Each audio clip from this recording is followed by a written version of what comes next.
మీ మోకాల నొప్పులకు ఎటువంటి సర్జరీ లేకుండా ఎపియాన్ పెయిన్ క్లినిక్ అందిస్తున్న అత్యాధునిక చికిత్స.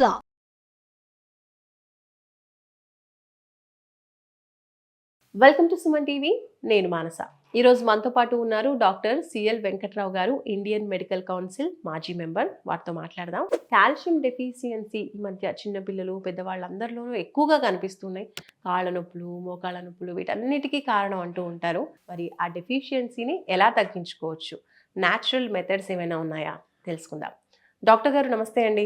నమస్తే డాక్టర్ గారు, కాల్షియం డెఫిషియన్సీ చాలా మందిలో గమనిస్తూ ఉన్నాం. మరి ఆ డెఫిషియన్సీ తగ్గాలి అంటే ఏం చేయాలి? అసలు కాల్షియం డెఫిషియన్సీ ఎందుకు వస్తుందంటారు? కాల్షియం లోపం అనేది దీని ప్రభావం చిన్నపిల్లల్లో, వృద్ధుల్లో తీవ్రంగా ఉంటుంది. ఎక్కువ ఉంటుంది. పిల్లవాడు కింద పడగానే ఎముక విరిగిపోతుంది. కొన్ని సందర్భాల్లో ఎముక విరిగినట్టు తెలవదు. కనుక పిల్లలు కింద పడి కొంచెం వాపు వస్తే వెళ్ళి ఎక్స్రే తీస్తే కానీ అది విరిగినట్టు తెలవదు. అట్లాగే వృద్ధులు నడుస్తూ ఉండగానే కాల్షియం లోపం వల్ల ఎముక పెళుసుదనం వల్ల ఇరిగిపోతుంది, పట్టున ఇరిగిపోతుంది. అంటే దెబ్బ తగలకుండా, కింద పడకుండా నడుస్తుండగానే ఇరిగిపోతుంది. ఆ కాల్షియం అనేది చాలా కీలకం. మనం స్లాబ్ వేసేటప్పుడు ఇనుప ఫ్రేమ్ ఉంటుంది, దాంట్లో కాంక్రీటు సిమెంట్ వేస్తాం. ఇనుప ఫ్రేమ్ ఎంత ముఖ్యమో, ఆ కాంక్రీట్ ఎంత ముఖ్యమో కాల్షియం కూడా అంత ముఖ్యం. మన ఎముక గట్టిగా ఉండాలంటే. ఇప్పుడు కాల్షియం అనేది సహజ సిద్ధంగా ప్రకృతిలో లభించే వస్తువే. దాన్ని మనం ఎక్కడెక్కడ లభిస్తుందో అవగాహన లోపం వల్ల, కాల్షియం తక్కువ వాడటం వల్ల కాల్షియం ఉన్న పదార్థాలు ఈ సమస్యలు వస్తున్నాయి. పిల్లలు ఉన్నారు, వాళ్ళకి పాలు ఇవ్వాలి. పుట్టిన తరువాత 6 నెలల వరకు తల్లిపాలు తాగాలి. తర్వాత మనం ఒక 1/2 లీటర్ పాలు తెచ్చుకుని 6 వాడతాం దాన్ని. అలా కాదు, మనిషికి ఇంట్లో ఎంతమంది ఉంటే 4 ఉంటే 4 1/2 లీటర్లు, రోజుకు 2 లీటర్ల పాలు. ఒక వ్యక్తి 24 గంటల సమయంలో పాలు, కాఫీకి కానీ, టీకి కానీ, పెరుగు కానీ, మజ్జిగ కానీ అన్నిటికీ కలిపి 1/2 లీటర్ వాడితే, లేదు పాలు తాగొచ్చు. ఆ విధంగా పాలల్లో కాల్షియం అధికంగా ఉంటుంది. ఇంకా మనకు అతి చౌక అన్ని చోట్ల లభించేది మన ఇంట్లో కూడా పెంచుకోవచ్చు. ఆకుకూరలు, పాలకూర, తోటకూర, బచ్చల కూర, పొనగంటి కూర, కరివేపాకు, అట్లాగే ఈ ములగాకు, వీటిల్లో ఆకుకూరలో కాల్షియం శాతం చాలా అధికంగా ఉంటుంది. వీటితో పాటు చిరుధాన్యాలు, రాగి, జొన్న, సజ్జ, కొర్రలు, అరిగెలు, సామెలు, ఊదలు, వీటిని జావ రూపాన్ని తీసుకోవచ్చు, అన్నం వండుకోవచ్చు, లేదు ఇవన్నీ కలిపి పిండి తయారు చేసి మిల్లెట్స్, చిరుధాన్యాల మిశ్రమం, పుల్కాలు, రొట్టెలు చేసుకోవచ్చు. ఇవన్నీ శాకాహారులు. అయితే మాంసాహారులు కోడిగుడ్డు తెల్ల సొనతో పాటు పచ్చ సొన కూడా రోజుకు 2 తినటం మంచిది. పచ్చ సొన గురించి కొంత అపోహ ఉంది. అవును, కొంతమంది తీసి పాడేస్తూ ఉంటారు. పచ్చ సొన చాలా మంది తీసేస్తున్నారు. పచ్చ సొన వల్ల చెడు cholesterol, LDL cholesterol, bad cholesterol పెరగదు, ట్రైగ్లిజరైడ్ పెరగదు. మీరు ప్రతిరోజు తినే శాకాహార, మాంసాహార, రోస్ట్లు, ఫ్రైలు, ఇగురు కూరల వల్ల మీరు వాడే వంట నూనెల వల్ల పెరుగుతుంది, కానీ కోడిగుడ్డు వల్ల పెరగదు.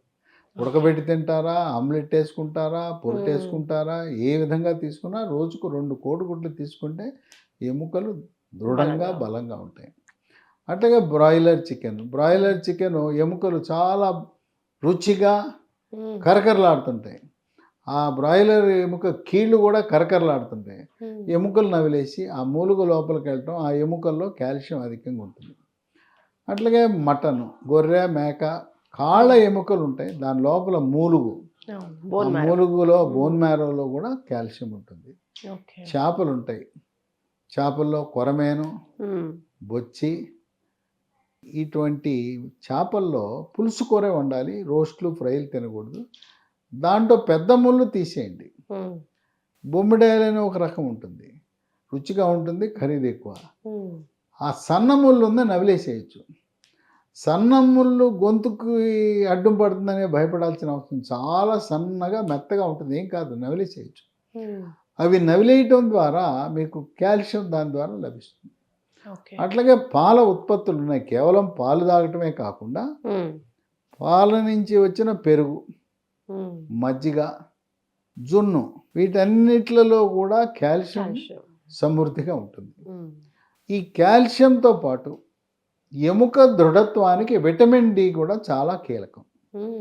రోజుకి 20 నిమిషాలు, ఎప్పుడు ఏసీ గదుల్లో పనిచేసే వాళ్ళు కూడా వాళ్ళకి 20 నిమిషాలు ఎండ తగిలితే ఆ రోజు కావాల్సిన విటమిన్ డి లభిస్తుంది. భారతదేశంలో ఒక పరిశోధన జరిగింది. వైద్య విద్యార్థులపై, డాక్టర్లపై ఒక పరిశోధన చేశారు. వీళ్ళ రక్త నమూనాలన్నీ సేకరించి డాక్టర్లు, వైద్య విద్యార్థుల్లో విటమిన్ డి ఎంత ఉన్నది అని పరిశోధన చేస్తే మనకు 30 ఉండవలసిన విటమిన్ డి సగటున వీళ్ళందరికీ, డాక్టర్లకు, విద్యార్థులకు 12 ఉంది. అంటే వాళ్ళకి 40% ఉంది. అంటే వీళ్ళు పొద్దున్న లెగుస్తారు, ఏసీ గదుల్లో ఉంటారు, నీడ పట్టున ఉంటారు, ఎండకి వెళ్ళరు. అట్లాగే స్కూల్ విద్యార్థులు కూడా, పూర్వకాలం ఆటలు ఉండేవి, ఇప్పుడు ఉండే స్కూళ్ళకి, కార్పొరేట్ స్కూళ్ళకి ఆట స్థలాలు లేవు. అందువల్ల ఈ విటమిన్ డి లోపము కూడా ఎముక పెళుసుదనానికి దోహదపడుతుంది. కనుక సహజ సిద్ధంగా మనకు లభించే, కాల్షియం లభించే ఆహార పదార్థాలు తీసుకోవడం ద్వారా ఎముక దృఢత్వంగా ఉంటుంది. ఎముక దృఢత్వం ఏ మేరకు ఉన్నది, ఎంత ఉన్నది అని తెలుసుకోవటానికి డెక్సా స్కాన్, బిఎండి అనే టెస్ట్ ఉంది, బోన్ మినరల్ డెన్సిటీ అనే టెస్ట్. దాంట్లో మనకు తెలిసిపోతుంది, ఎముక యొక్క పెళుసుదనము యొక్క శాతం తెలిసిపోతుంది.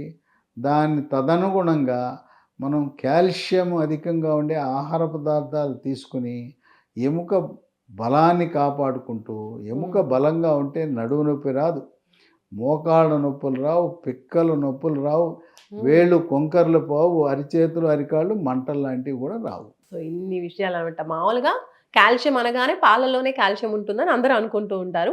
బట్ పాలు కాకుండా ఎన్ని పదార్థాలు ఉన్నాయి అసలు, మనం రెగ్యులర్గా చూసేవే, కానీ ఇందులో కూడా ఇంత ఎక్కువ మోతాదులో కాల్షియం ఉంటుంది, మనకు ఉపయోగపడుతుంది అనే విషయం డాక్టర్ గారు తెలియజేశారు. థ్యాంక్ యూ సో మచ్ అండి. Thank you.